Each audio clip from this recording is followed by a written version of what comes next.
Good morning. It is Sunday morning, Sunday, January 3rd, 2021.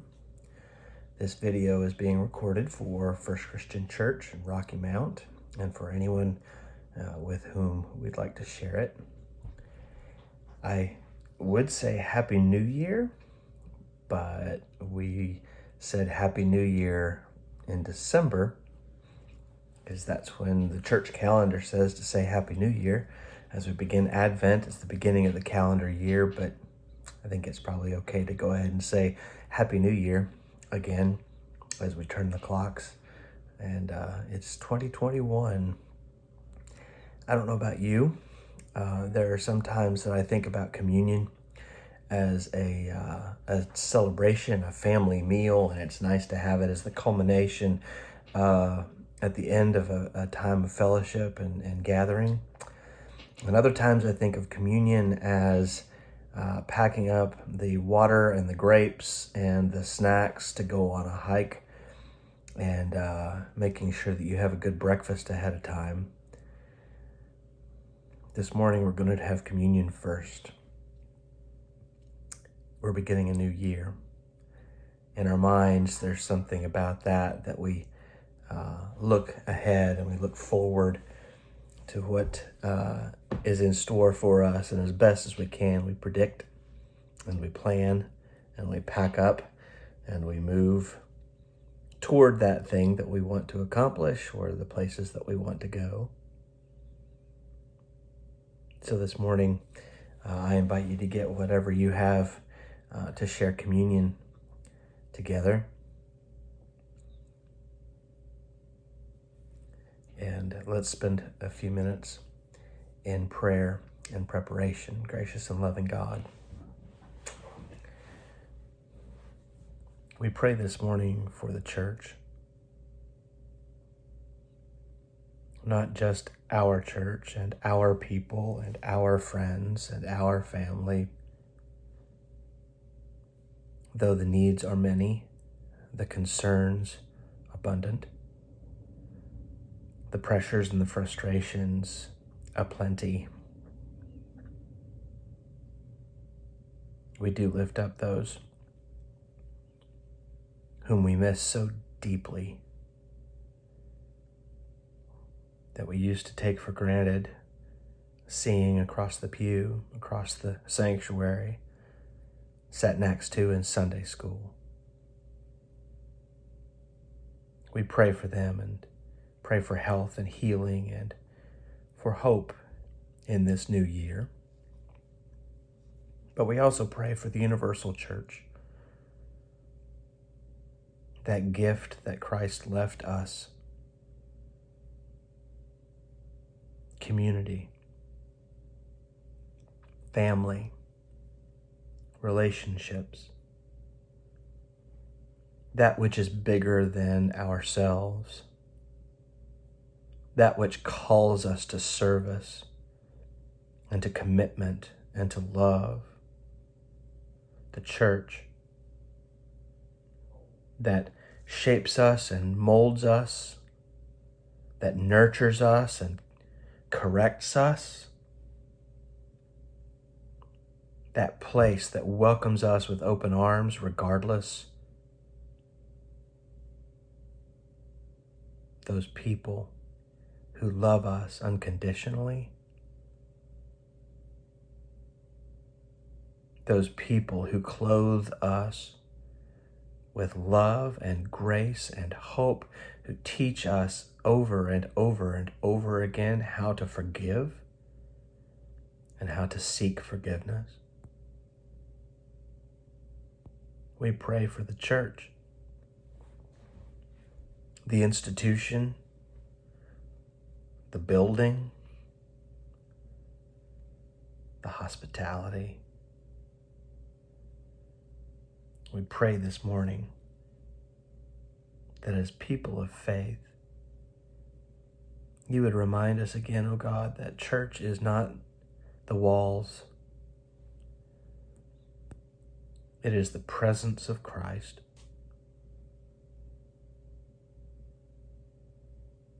The church It's not a geographic location to be found on the Google map, but it is your Spirit moving and driving and lifting up and empowering and emboldening a promise of good news, of great joy for all people. We pray this morning for church, that as we read the words of Christmas again and again and again in these weeks, that truly we would have an epiphany, that we would see the light, that we would be illuminated and warmed, and that the path in front of us would be clear and bright. As we turn the calendar to 2021, oh God, we pray for the church and all who are in it and all who can be embraced by it. Help us find creative ways, oh God, to share your good news and to be your people. We lift up this morning, oh God, bread. We lift up bread and we pray for sustenance for the poor and for those who need, and for our ability to share it when we break it. May it be enough for all of us. And we share it now as we remember your love.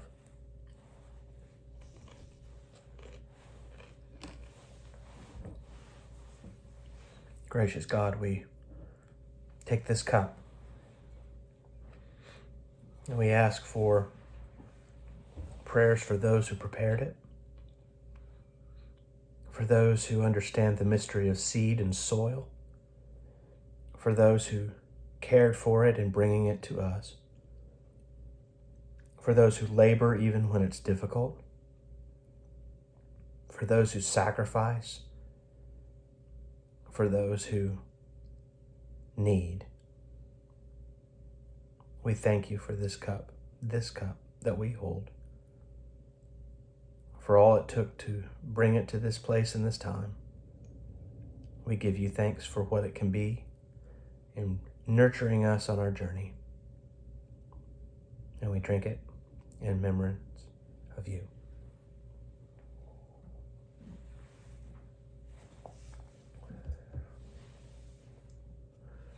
Amen.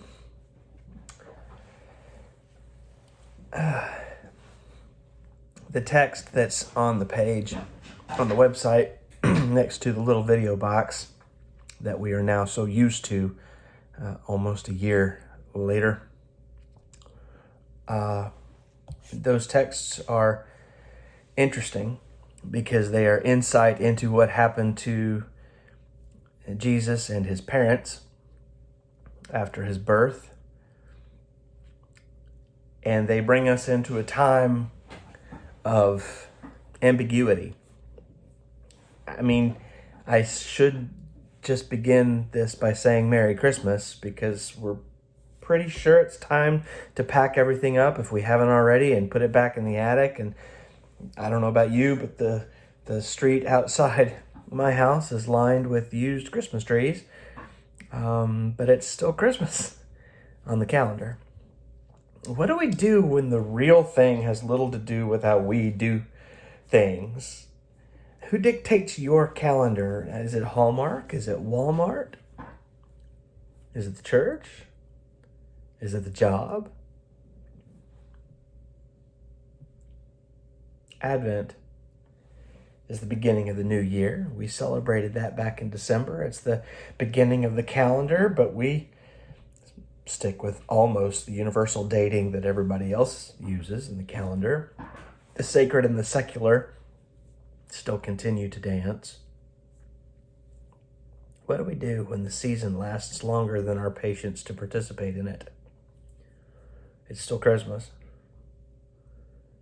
Of course, that's been true of our Christmases for a long time, but with COVID, it that feeling of things not being quite right seems almost permanent now, doesn't it? We're told that for everything there is a season, and it is also true for Jesus and his parents. Just a short time after the scene at the manger, life moves on, and so does the little family from Nazareth. Some years, on this Sunday, we skip right to Epiphany, the season of light. Other years, we get the short week to talk about what happened after the shepherds and the angels all went back to their places of residence. This is the second Sunday of Christmastide. Epiphany comes later. But what happens if you have insight, if you have an epiphany before Epiphany? What happens when the season doesn't align with how you feel about things? God's first words brought actual physical life-stimulating, earth-shattering light. Let there be light. It divided the void into darkness and light, the very thing that Jesus was sent to do, shatter the darkness and remind us of the light. God was first to see the light, but since then to see the light is a metaphor, right? So we skip ahead a few thousand years, and the symbol of light isn't the sun, but it's the invention of Thomas Edison Research Laboratories. It's gas inside of glass with a little piece of metal. 1879, the research team that Thomas Edison oversaw created a filament that could burn an electric arc for 40 hours without burning out. 40 hours. And by 1882, just 3 years later, the tungsten-based version of that filament made long life light bulbs a reality. We could stay up late and get up early. Our time was no longer dictated by all the things that used to dictate it. Seasons changed, but our activities didn't. We could do more and produce more, earn more, learn more. Let there be light was converted by a light bulb from this sacred, mysterious mantra to an 8-pack package that's on sale at the gas station. Let there be light changed by human innovation. For good? For ill? How many of us have begged our children, please, when you leave the room, turn off the light? Light changes everything. Anybody who's ever watched a cartoon, Bugs Bunny, you know that new idea